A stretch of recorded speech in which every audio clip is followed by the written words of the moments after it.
Welcome to Making More Money for You with Magnus Carter. Whether you feel that you don't have enough money to start investing or are under the preconceived notion that investing is only for the wealthy, Magnus and his expert guests are here to help you.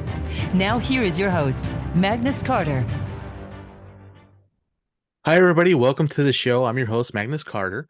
We are on Voice America Business Channel, and this is the Making More Money for You show.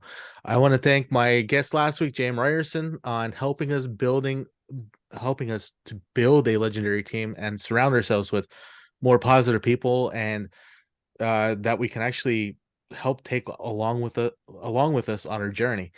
But this week is going to be a different type of show. It's going to be a fun show. Don't get me wrong. But I have my guest that was supposed to be on a couple weeks ago, due to conflict of scheduling and whatnot. It didn't happen, which is understandable. It all happens to us all. I have from Shedding the Corporate Bitch and Ball of Fire Inc. is Bernadette Bowes. Welcome to the show, Bernadette. Thank you, Magnus. How are you? I'm doing wonderful. This has been long awaited. After I'm honestly a fan of the podcast and the shows that you do, especially today, which will actually lead into the topic that we're going to get into today. And I was looking forward to it, and I seen the content that you bring, and on top of that, it's great conversation. Oh, I thank you. It's a lot of fun. And yes, and combining conversations on money and mindset and leadership and business and life, it just makes for a good conglomeration of opportunities for conversation. Oh, absolutely. It's a giant spider web, if you will. They're all interweaved. Yes, they are. That's a great analogy. So, yes. And when you pull on one part of the web, another one's going to move or shift or anything, and you have to compensate for it. Right. Yeah, but that's what's fun about it, right? Is kind of like on a seesaw, and you're going back and forth. You're not quite sure where you're going to land up, but you ultimately get where you want to go. Oh yeah, willingly or unwillingly, you will get yes, that's especially when it comes to money and mindset and everything else we just said. Yes, absolutely. Bernadette, for some of the listeners that I have on the show and whatnot, this show is about help people make money out of unconventional ways. Right. Taking into account in consideration that a lot of things that we look at are overlooked, especially the simple things in life. Mm-hmm. So can you give us a little bit of background of you and your background, your shows, and where you're coming from? Sure. So I'm originally from Philadelphia. And my background really started in my home because I'm one of 12 children. So that kind of speaks volumes to everything about me, and really also my approach to everything we just mentioned: money, leadership, business, life. I'm a middle child. So I desperately wanted my own identity. So the minute I left high school, I ran down to South Florida, to Boca Raton, to go to college. And while in college, I was already, because being one of 12, we had to start working really early in our life if we wanted anything special. Right. So by the time I was in college, I was already what some would consider a subject matter expert in retail. And so I had the blessing of getting a corporate job while I was still in college, and extending that for about 10 or 12 years following college, and climbing the ranks, fortunate enough to be climbing the ranks of that retail organization and multiple retail organizations, until I landed up in my last role over 12 years, of which took me into more from retail into the IT, business analytics, data warehousing type of world, consulting predominantly, until I was a vice president overseeing a professional services development organization globally. And then in the late 2007, that Monday after Thanksgiving, that Monday after Thanksgiving, which we're about to experience, by the way. It's coming very soon. Yeah. Yes. Yeah. So hopefully no one will have my experience in 2007, which was running into work, all excited about, kind of closing out the year and starting a new year with new projects and initiatives. And yet found myself by 8:30 that morning, standing in the middle of a parking lot with a pink slip in my hand and a single box of my 25-year career, fired by my mentor of 12 years, with no real clear understanding as to exactly why. And so as I stood there in that parking lot, you just picture it, and you're kind of angry and you're confused, and I was perplexed, and I was, I felt somewhat betrayed. And yet at the same time, if any of you can relate, I also felt excited. Like there was a twinge inside me that I was really excited about. So anyway, so fast forward, I really had to pay attention to the twinge. I didn't want to pay attention to the anger and the bitterness. That wasn't going to get me anywhere. So I set out and I immediately started my own business. So that's where actually it was called the Bose Group initially. And since we're going to talk mindset, money, and a number of other things, I just for the first year didn't feel aligned to that. All right. And sometimes we have to tap into whether or not like we feel aligned to what it is we're doing. Because if not, then money's never going to come to us and opportunities are never going to flow to us. And so then I ultimately changed my name to Ball of Fire Inc., which makes up a media company, Ball of Fire Media, and it makes up my coaching and consulting practice, which is Ball of Fire Coaching. And so I just went on to kind of like roll this up. I then went on to really dig in deep to figure out, why was I fired? Why was I standing in the middle of that parking lot that day? Why did my mentor of 12 years let me go when I was high producing, high contributing, so forth and so on? And a year and a half into it, what I call excavating my soul, not to get woo-woo on anybody, because trust me, I never found myself to be a very woo-woo type of woman. But I did have to do a lot of digging. And I came face to face with a woman in the mirror that was the ugliest inside, not outside necessarily, the ugliest corporate tyrant that you could imagine. And it became very clear to me in that very moment that it was that reason why I was fired, not because I wasn't a contributor and a producer and so forth and so on. And so I use all of my learnings through that process, which I continue to do 12 years later, 14 years later. But, and I kind of use all of that to really then help other people, whether it has to do with money or has to do with leadership or has to do with starting a business or has to do with advancing in a corporate career. Try to kind of help them not make the same mistakes and really, being unaware of, how they really are perceived out in the world.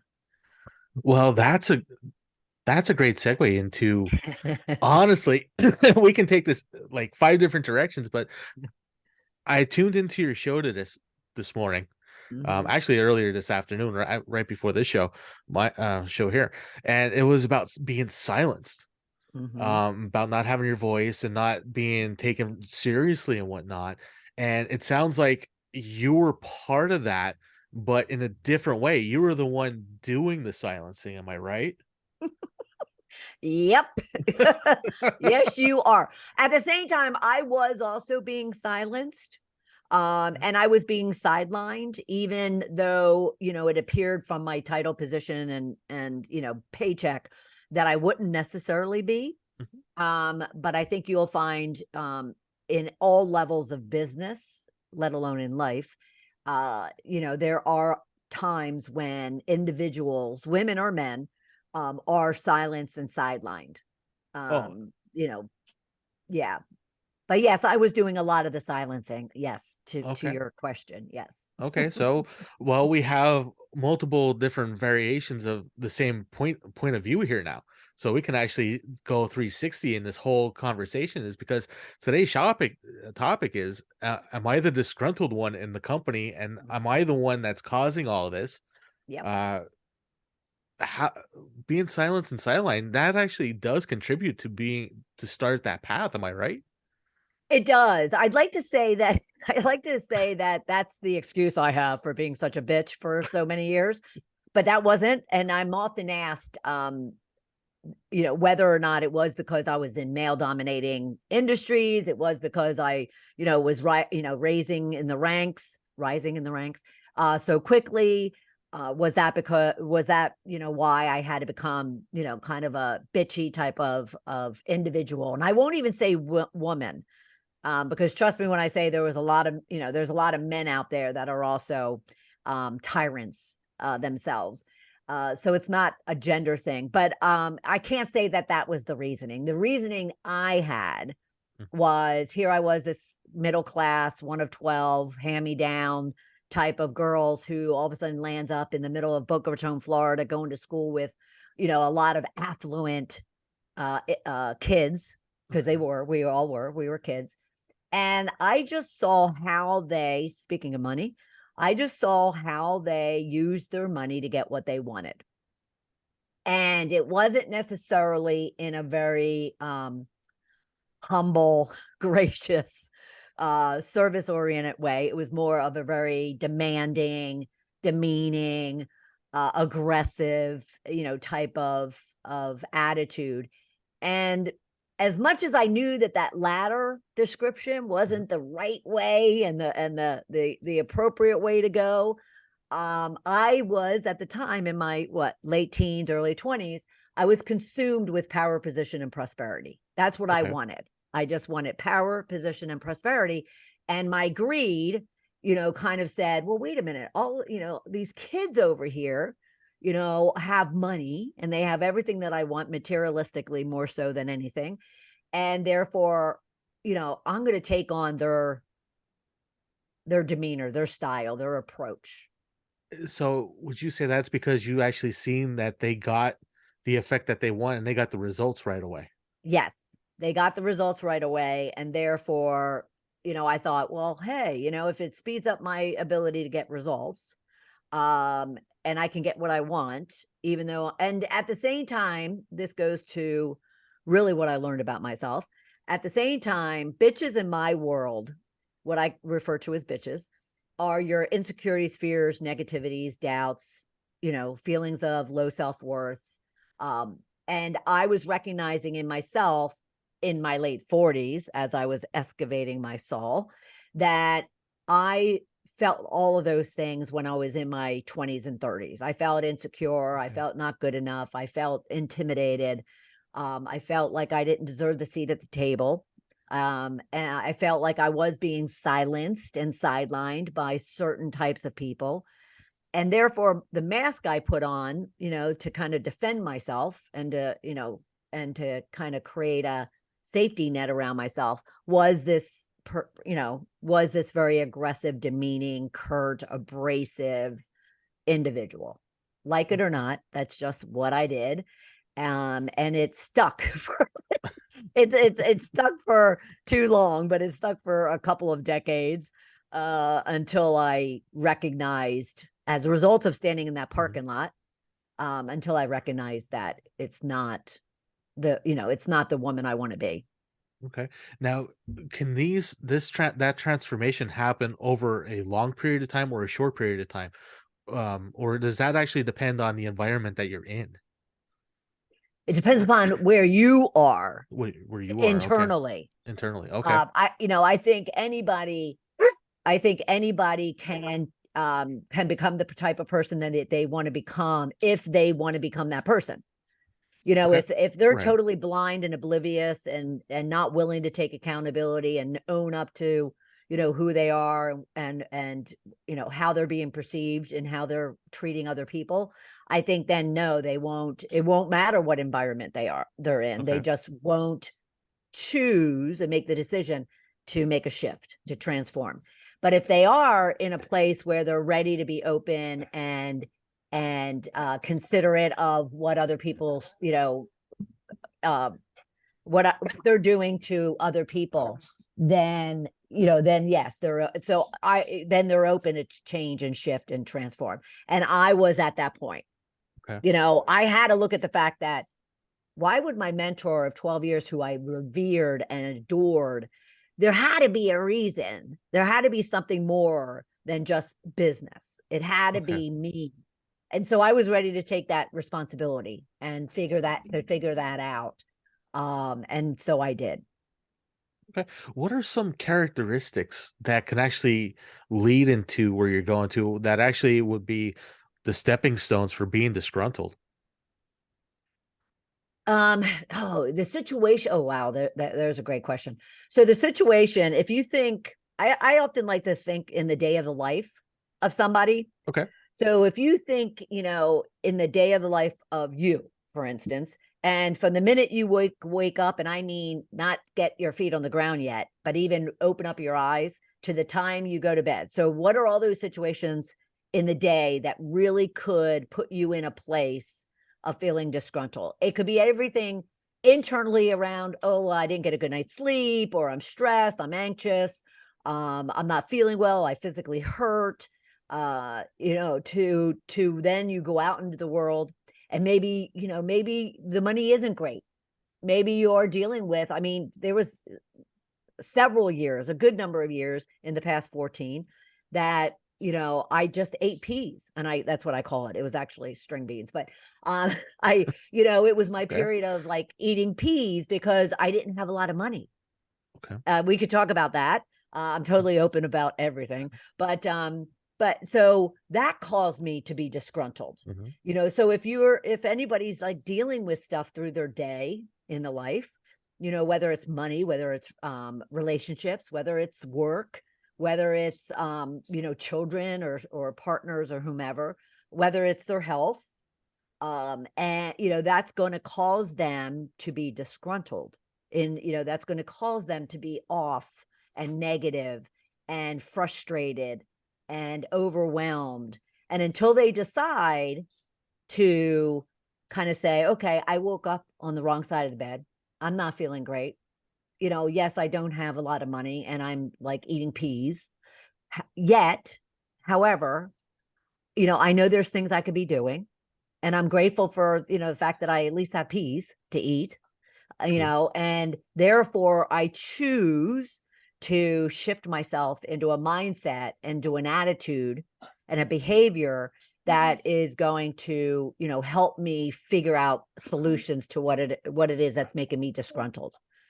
And you'd be amazed at yourself that when you go from being angst or frustrated or disgruntled and you decide to be something else in the more positive side of the world, it's amazing what all of a sudden opens up for you. Like, it's amazing how all of a sudden things don't look so bad, and things, are pretty good for you.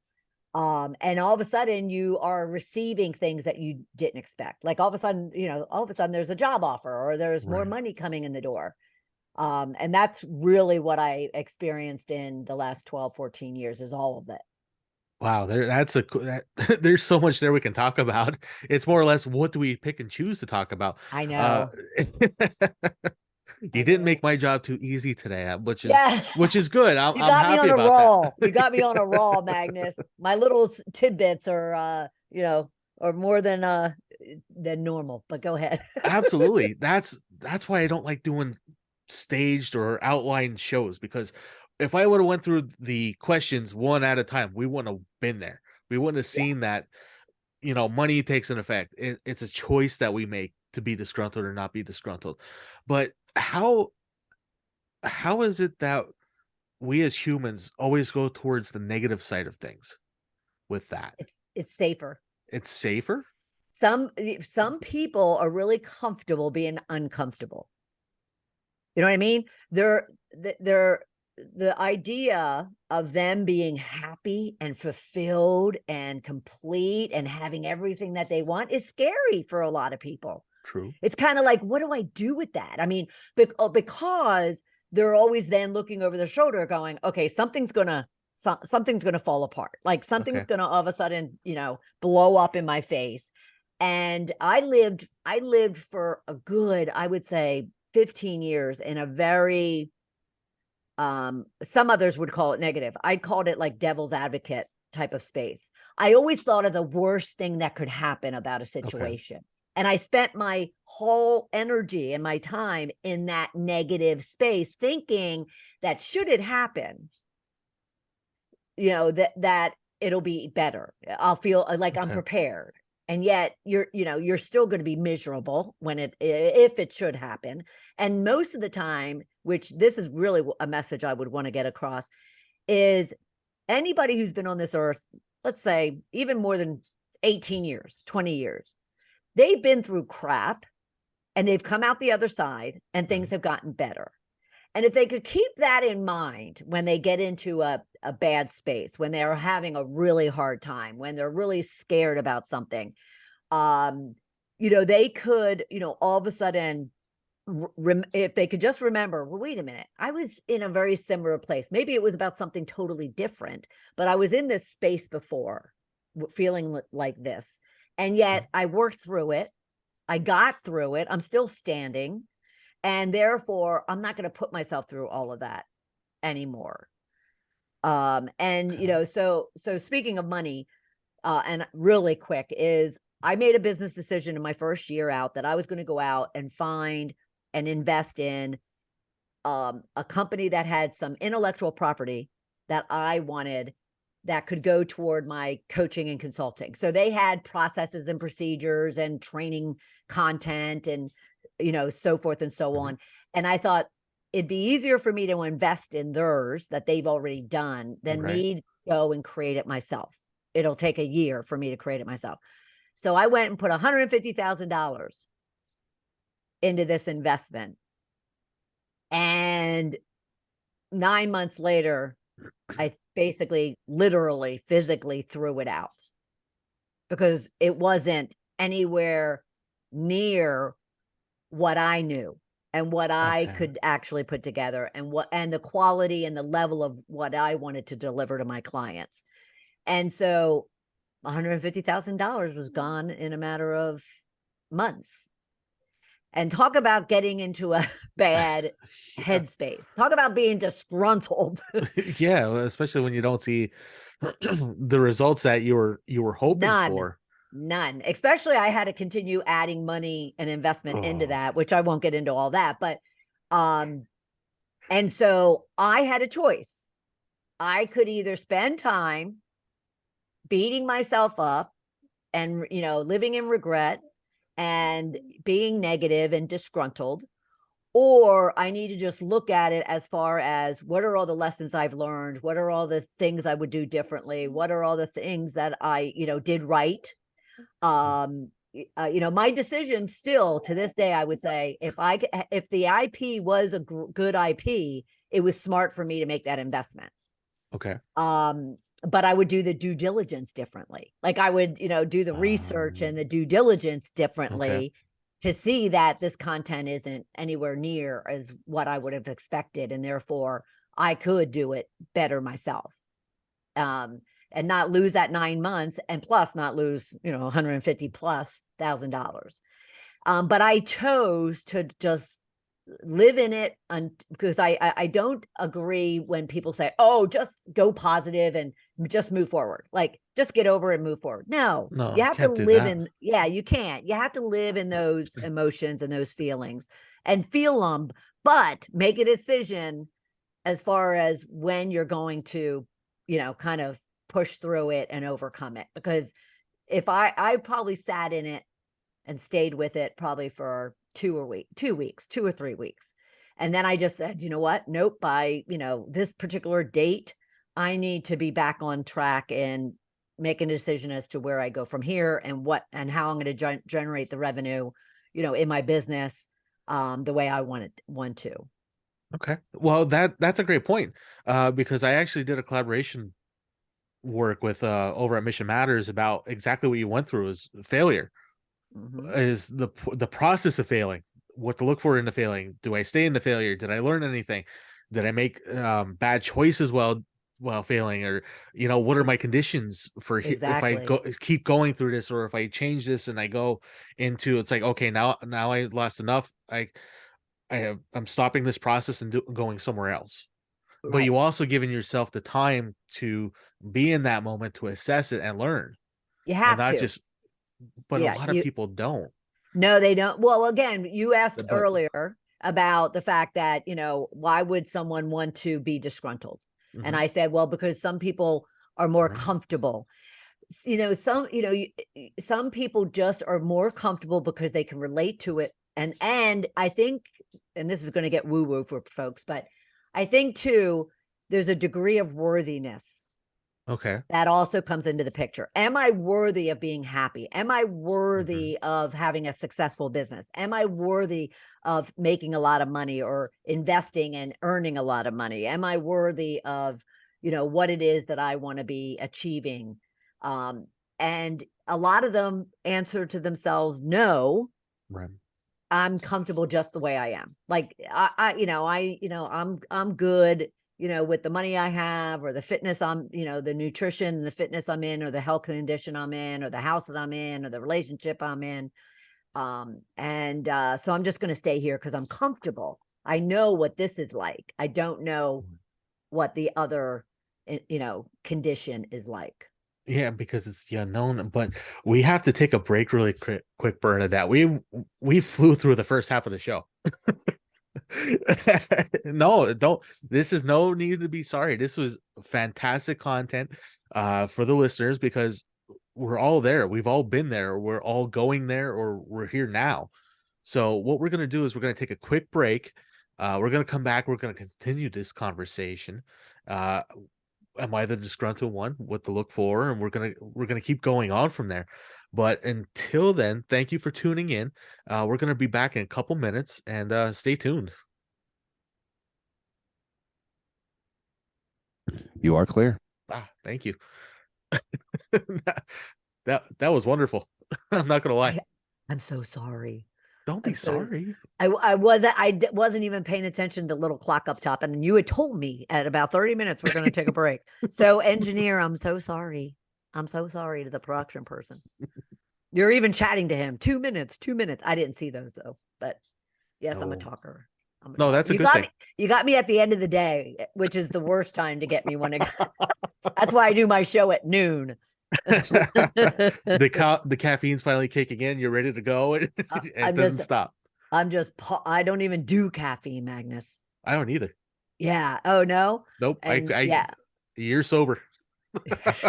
Oh, very nice. Congrats. Yeah. So yeah, caffeine. I don't need to be put in this body. When I did use caffeine, it was very scary for a couple months until I got used to it, and especially the people around me. Oh yeah, I'm sure. I bet.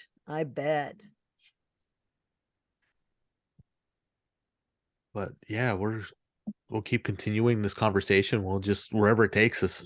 It's wonderful. Right. And okay, so now I'm going to pay attention to the clock. So what time do you want me to shush up? Oh, when it comes for 3 or 4 in the chat, don't worry. Okay, I'll make it work. When it comes to what in the chat? Because I'm not paying attention to the chat. Should I pay no, attention to the chat? Josh will actually put like 4 or 3 minutes left of the show closing. Okay, and we'll wrap it up. And okay, all right. So I'll open up the chat so I can see. We are coming back. Oh, we're back. You are listening to Making More Money for You with Magnus Carter. If you have any questions for Magnus or his guests, join us on the show at 866-472-5789. That's 866-472-5789. Now back to the show. Here is Magnus Carter. Well, everybody, welcome back to the show. The first half of the show has been what I was hoping for. It literally was a ball of fire of information, and my guests definitely helped bring up the temperature of the conversation, and it was well worth the wait of her coming onto the show. Joining me back is Bernadette Bose from Ball of Fire Inc. Welcome back to the show, Bernadette. Thanks, Magnus. How are you? I'm doing great. I can't wait to see where we take the second half of this conversation. Let's do it. Do it. Yeah, we covered some money. We covered why we're actually want to be disgruntled. Actually, it's a choice to be disgruntled. Why we choose to be disgruntled. But and some of the things to look forward to when we're actually being disgruntled towards other people. So I want to tap into a little bit of your other show here, shedding the corporate bitch. And a- when we're disgruntled, or we find someone that's disgruntled into the workplace, how does that environment shape up or misshape, if you will? Oh, get rid of them. Um, no, it's one thing if someone is disgruntled because of you know, a one-off incident, one-off situation. They lost a Right. parent. They lost their job and this is a new job, or they got demoted. Mhm. Oh, Um, that's a big one right there. it's a huge one. If That's a huge, yeah. they get demoted, or they didn't get their raise, or a promotion that they wanted. So there's a lot of kind of short-term one-offs, um, events that could cause somebody to be disgruntled. Those you just have to pay attention to. If as a leader, you need to really pay attention to, ask some questions, check in, make sure they're okay, and coach and develop them and support them in working through the situation that they're dealing with. But then there's others who are just incessantly, consistently, and persistently just negative. Negative Nancy, negative Nelly. They are disgruntled, and what they're doing is they're creating a toxic environment. And a lot of the work that I do, being that I'm a executive leadership coach and consultant, I work with individuals and teams. And from an individual perspective, a lot of it is the fact that they are high potential, high producing individuals, but they have issues. They're disgruntled. They may just, Yeah. need some more polish around the leadership skills, whatever the case might be. From a teaming perspective, to your question, but then there's a teams dynamic, of which there could be one or more individuals that are creating a very toxic environment for people. And so the person who's just one-off disgruntled just needs some some support and some coddling and some, coaching to work through their situation. If Okay. it's something more persistent, that has to just be very much taken care of, because it could just totally destroy, and I mean destroy, a team and a business. I've been in multiple parts of that, especially with IT related things, especially my last job. There was a person on the team that actually made it work hard for the rest of us to do our jobs. It was Mhm. because he's been there the longest. He thinks he was always right, but Mhm. I found out, through the time being there before I left, is management didn't care about it.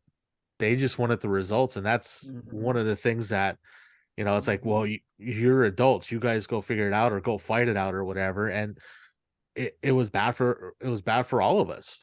Right. Well, understand a couple of things. One, there's a lot in what you just said in that scenario. Yes, that is a common situation. I probably had 3 coaching calls today that Mm. involved that type of situation because of a number of things. One is a leader, and I use that word loosely in this Yes, situation, very because loosely. very loosely, because a good number of managers, let's call them managers, they don't like conflict. They don't Right. like confrontation.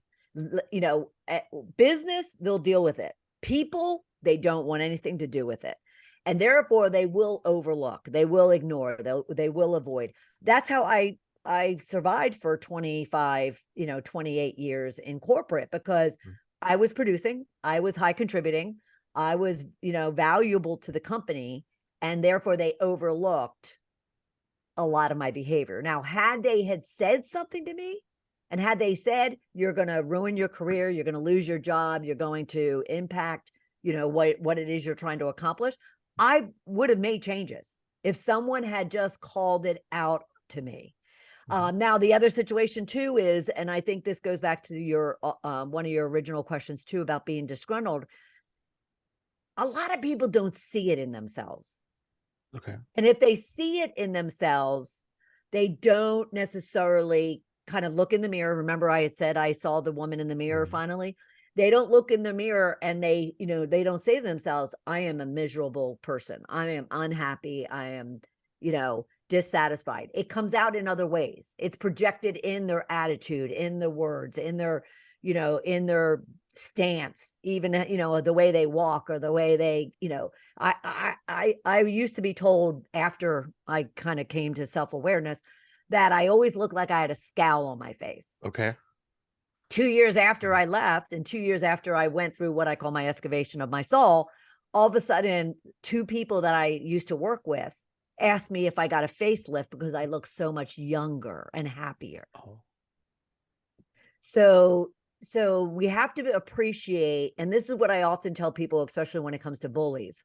And disgruntled is not necessarily bully, but it could be a result of, someone being disgruntled.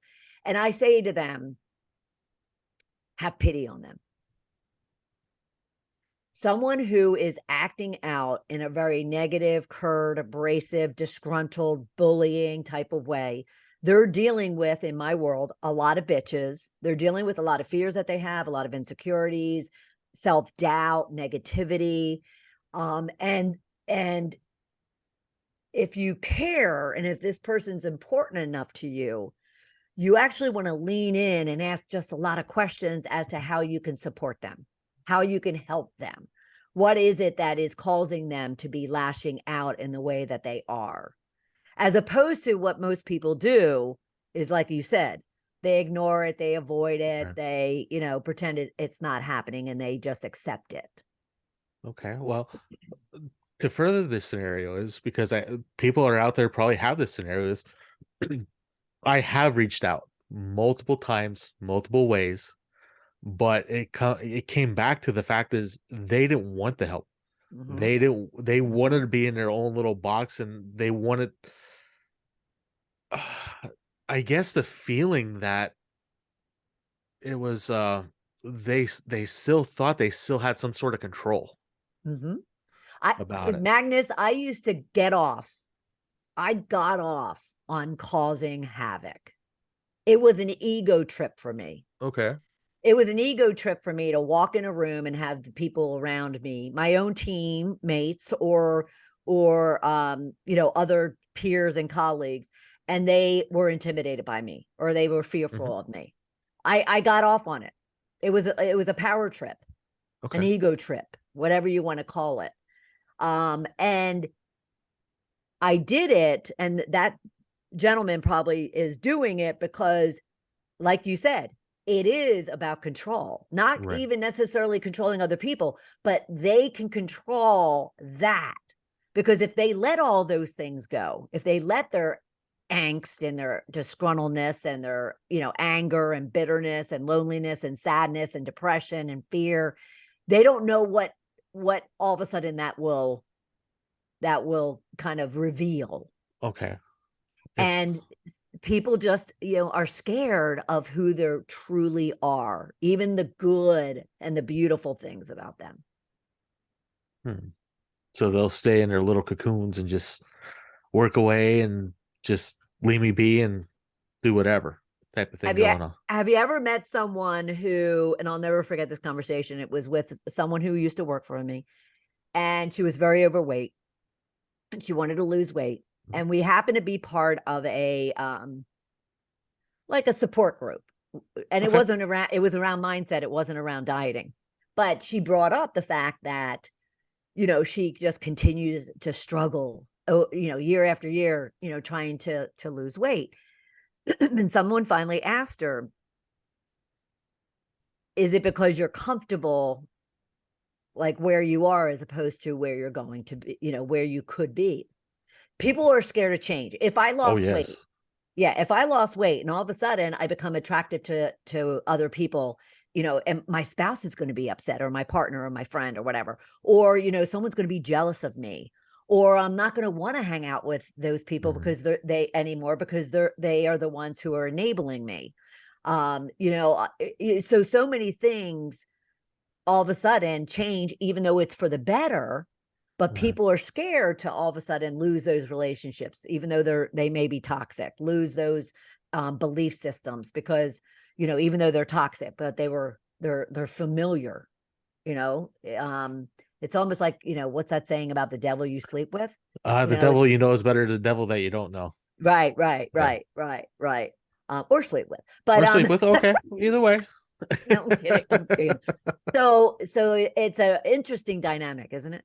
It is. It's mind blowing if you sit back and actually watch things that happen, especially with people in your inner friends or your inner circles, or you go to a different company. But when you go, I used to see it all the time when I would go into all these other companies and all over the U.S. And it was the same issues, no matter where you went. The only things that changed were the faces and the name tags, but they were constantly the same things going on. Yes, sir. Yep. People are people. Humans are humans.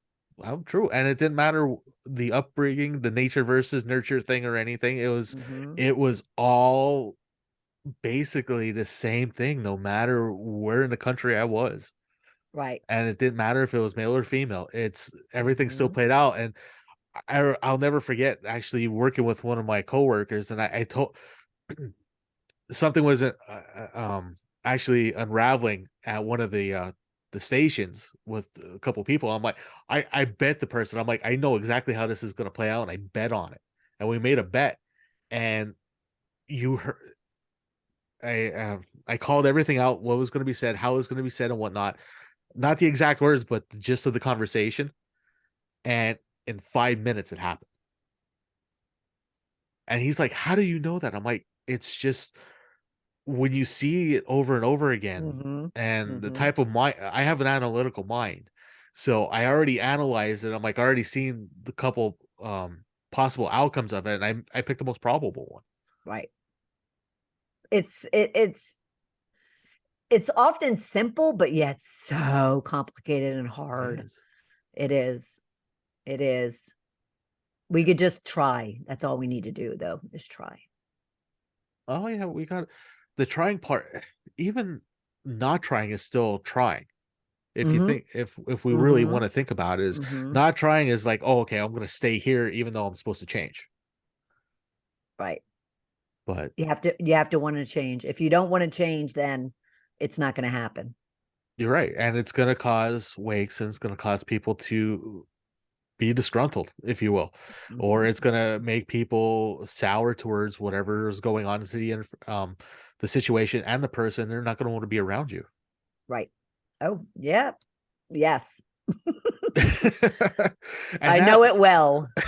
and it also works with money, is when we make investing decisions, like like you've done with your investing option that you told us about your story, is it still happened. You wanted a result, you did the research of the result, but you weren't expecting the outcome. Mm-hmm. And there's a lot out there that we as individuals don't know because there's so many variables. Right. Right. But you want to have you want to have an open, positive mindset, evaluating any of those situations, not be disgruntled.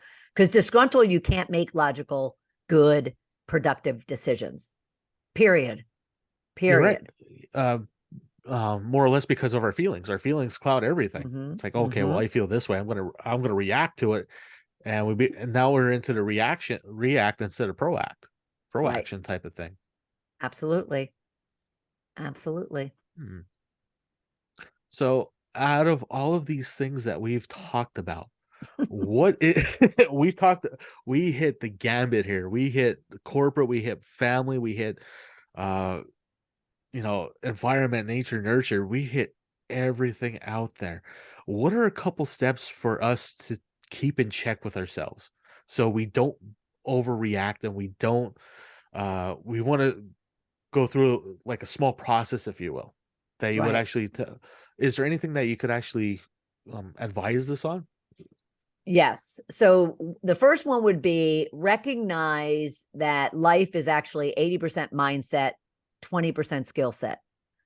So whereas so many people are out there trying to get certifications and degrees and, and all these technical skills that are important, don't get me wrong, you'll never optimize them if you don't have a very strong, empowered mindset. So spend daily practice, 5 minutes, on just really understanding what is it that you're feeling, thinking, doing, saying, because it's affecting everything around you. And then you had asked much earlier on about when it came to being disgruntled, how somebody knows. And I commented that sometimes people don't really see that they're disgruntled. And there's a lot of self-assessments out there that, or, you can reach out to me, but where you can kind of assess and ask yourself certain questions and be very, very honest about it. And it may take you time to get really, really honest. But, at least attempt to answer the questions in such a way that you reveal things about yourself that maybe you're not paying attention to, that you're not consciously aware of.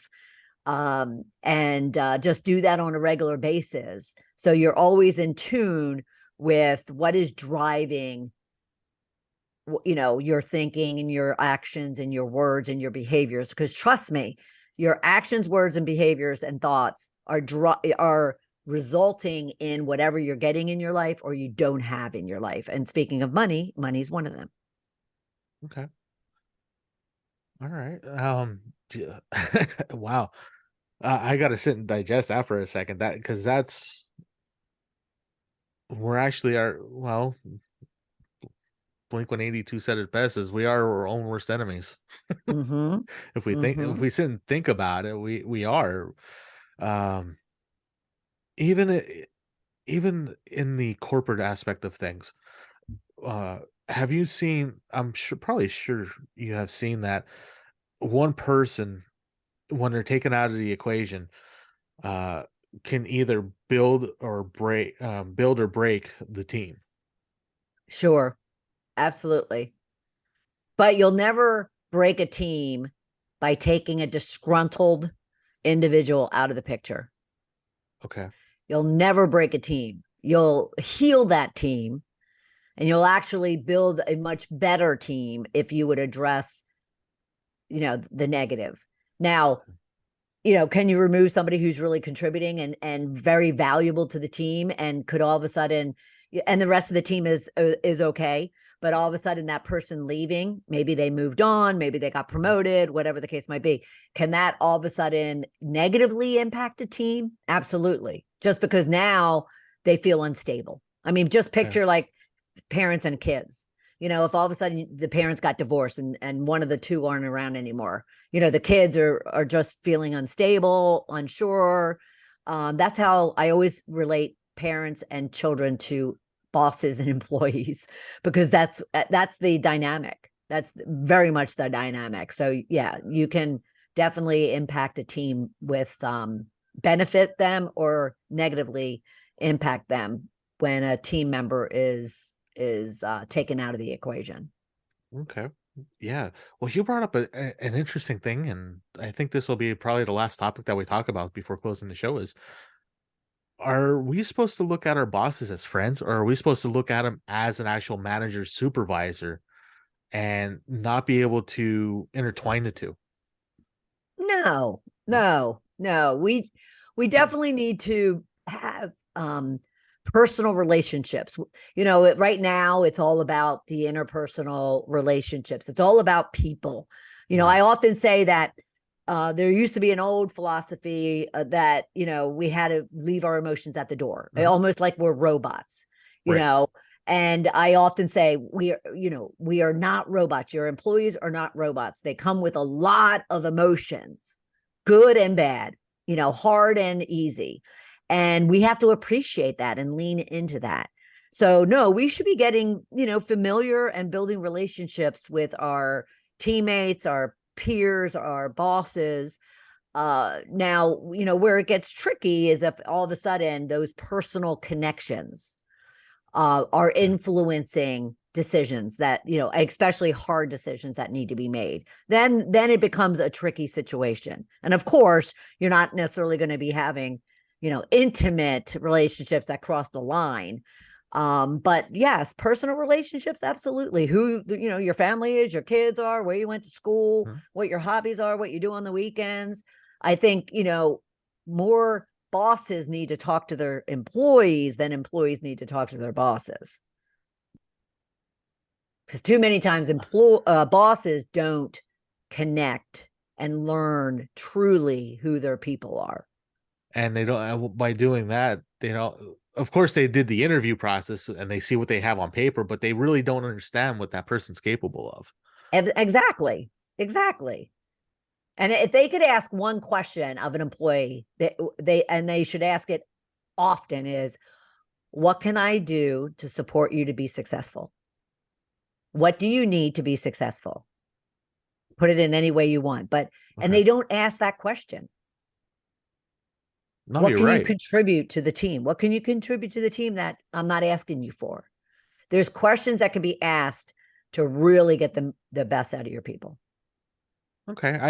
I've had a couple, and with bringing that up is I had the best work experiences when I did do that with my managers or supervisors, even with CEOs and directors and whatnot, that actually took the time to learn who I was.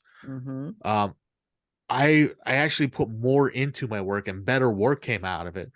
But at the same time, at multiple companies this happened to, is I was also frowned upon and also pushed aside because I was doing well, because I was getting the attention, because I was doing all this stuff right. And I didn't mean to do anything to anybody else that did that, but I was actually doing me. I wasn't doing it for them. And what I would coach you is the fact that you should not stop doing exactly that.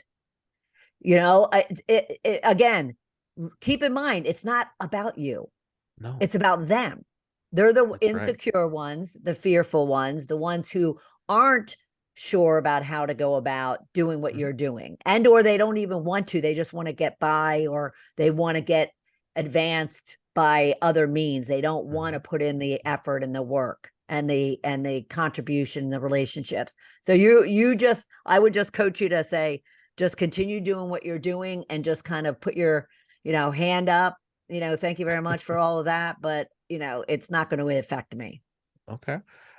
With that is the last topic we can actually get into today. I appreciate that insight, and I do continue to keep doing that in all aspects that I work, and I've seen a lot of positive things that happen with that. So Bernadette, with all these valuable tidbits that you have given to these listeners, the show, and myself personally and professionally, if we want to get in contact with you or want to learn more about you or contact you, how do we go about doing this? Reach out right at balloffirecoaching.com. You can reach out to me there. I even have a free downloadable short ebook PDF of the 3 myths, the 3 must-have myths of being successful. That really just helps also people to understand what really they should be doing, like you just said, to be recognized and rewarded for the work that they're doing. So that's the best place. And of course, I'm on LinkedIn. And of course, there's Shedding the Corporate Bitch, my podcast. Oh, fantastic. Bernadette, I can't thank you enough for being on the show. It was well worth the wait. I'm glad we could finally get this show going. Thank you for your time. And on top of that, I have to close out. And with the holidays going on, everybody, be a little bit more patient with everybody out there. We're all under a lot of stress. People are disgruntled and they don't realize it, or they do and they realize it. But a couple extra minutes won't deter all your plans when it comes to the holidays. So thank you for tuning in. Thank you for being on the show, Bernadette. Next week, I'll have another show coming up. It's going to be a good investing show. I believe I have Omni Casey on the show next week, and I'll get all of that information out to you. And have a safe and happy Thanksgiving, or holiday, if you will. And we'll see you next week. You are clear. Thank you much. All right, great job, everybody. I'm gonna hop out. You both have a wonderful Thanksgiving. You too, Josh. All right, bye-bye. Thank you. That was great. That went by extremely fast. Yeah, it did. It did. It did. Well, thank you. I so appreciate that. Was so much fun. Oh, absolutely. Thank you for being on. And is there anything that we talked about that or we something we missed that you would have liked to talked about on the show?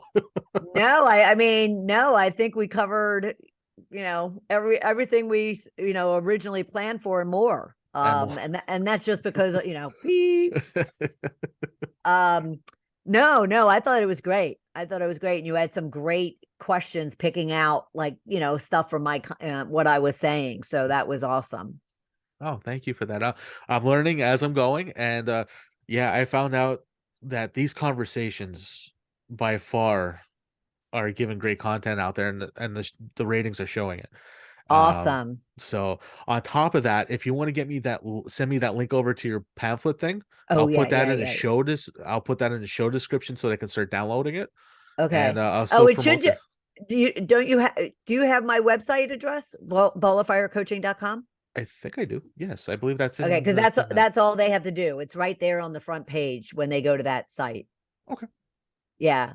Yeah, because there's no like unique Okay. URL for it. Okay, I wasn't sure about that because That's okay. I'll update this e-card when I can log back into everything. I'll get that Okay. sent out. I will send over the e-card to you so you can promote this on all your social media stuff, Absolutely. and Absolutely. I'll keep tagging you. And Okay.